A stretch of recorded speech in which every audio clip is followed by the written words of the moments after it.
Oh shit. There's multiple directions you can take. I think the you could take it. original concept was. Yeah, we kind of went away from that a little bit. We kind of steered off in a direction, and it's fine. It's fine. Because but let's go back to it then. Yeah. So life is a tragedy tainted by malevolence. Mm-hmm. Okay. So let's give fitness, for example. Okay. I think that's a perfect example, actually. Why do you lift weights? Why do you practice movement? Why do you practice striking? Why do you practice being explosive, being a fucking animal? Why do you train that way? Why do I train that way? Yeah. First of all, it's practical because I know for a fact that somewhere down the line I'm gonna have to use my strength, and not so much my strength, but my mind. Because once my body and mind are in sync, I feel like there's nothing that could actually stop me. The only person or the only thing that could actually stop me is myself. But that will never happen because I know I'm going to keep striving to get to what I want, and I'll never detour ever again. And I know that. And I've told myself that. So I think that is why I do it, because your body is nothing without your mind. Your mind dictates what your body does. But like you were telling me, your mind doesn't know the difference between what a 25 pound dumbbell to a 55 pound dumbbell, right? Right. But my mind tells it, you need to move this. My muscles, my body will do it. It all connects. I don't know if that makes sense. No, it makes perfect sense. And I'm going somewhere with it, so I'm going to let you speak your piece. Okay. That's it. Oh, okay. All right, so back to the original. Yeah. Life is a tragedy painted? Oh, tainted. Tainted by malevolence. And then I just asked you why you physically train your mind and your body. So it's back to that. You exercising your mind and body, meaning you have a higher resilience to emotional, physical trauma. Yes or no? Yeah. So that's what that's the whole concept. And that's what he's trying to say, is that you have to rise above that. You're put on earth for one reason and one reason only, bro. To do something with your life. You have to be a better product by the time you leave. Yeah. Death. Which, for you and I, with our belief systems, spiritual belief systems, it definitely doesn't stop there at death. So what he's saying is, life is a tragedy, and you're just dealing with it, bro. Tragedy after tragedy after tragedy. Your physical and mental training allows you to overcome that tragedy. Physical training and overcoming a life that we believe is marred with tragedy and malevolence. And it's tainted through malevolence, and that's why your life is a tragedy. And I think that's for everybody, bro. I think everybody is suffering in some type of way. Yeah. And the funny thing is that people don't want tragedy in their life. They don't want to suffer. They want a happy life. Right. And I mean, obviously, yeah, I want to be happy, but I don't endure a happy life. I want it to be difficult because I want to figure out, how am I going to get out of this situation? How am I going to better myself from this? Because I will better myself from this to be better than I was yesterday. So I want a difficult life, but in doing so, like getting out of those situations, I will be happy because of the outcome. Because I know there's going to be a good outcome from it. Perfect.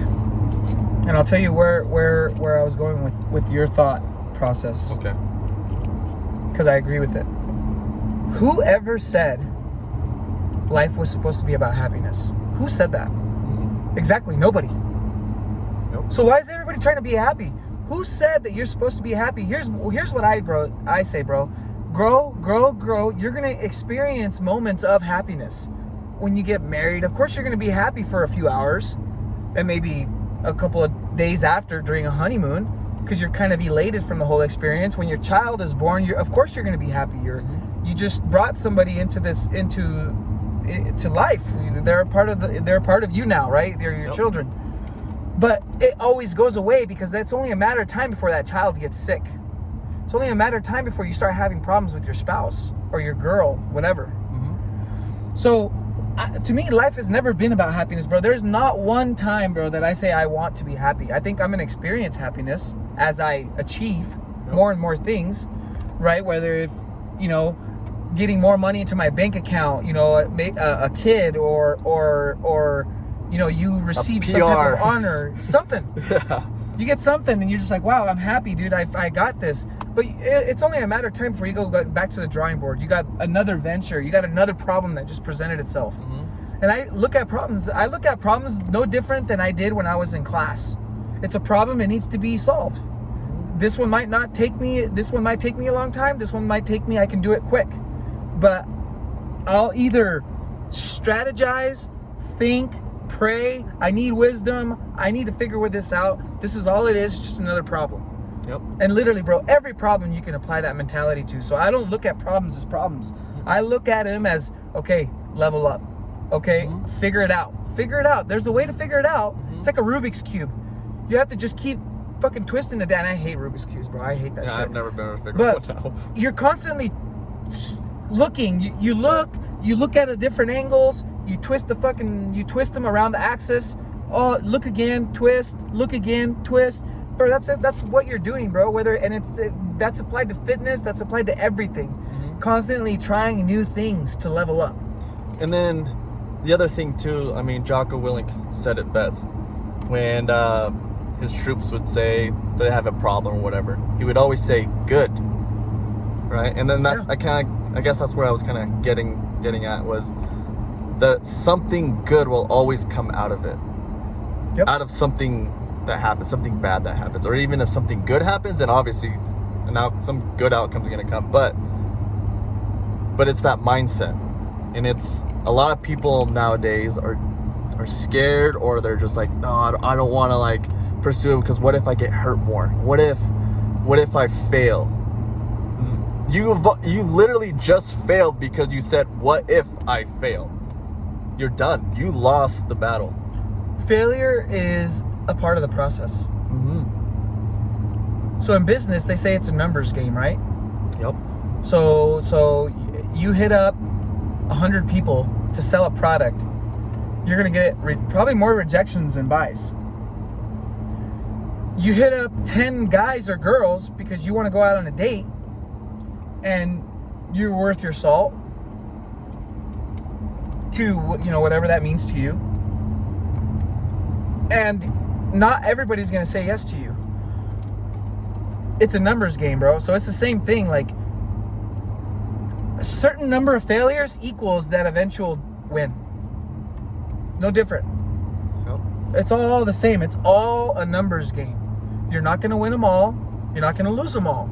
But you will get better as the more you become involved, and the more you inculcate the errors that you're making. You start getting rid of them. You're like, okay, that was a little too abrasive, or maybe that my approach was a little too confident. Maybe I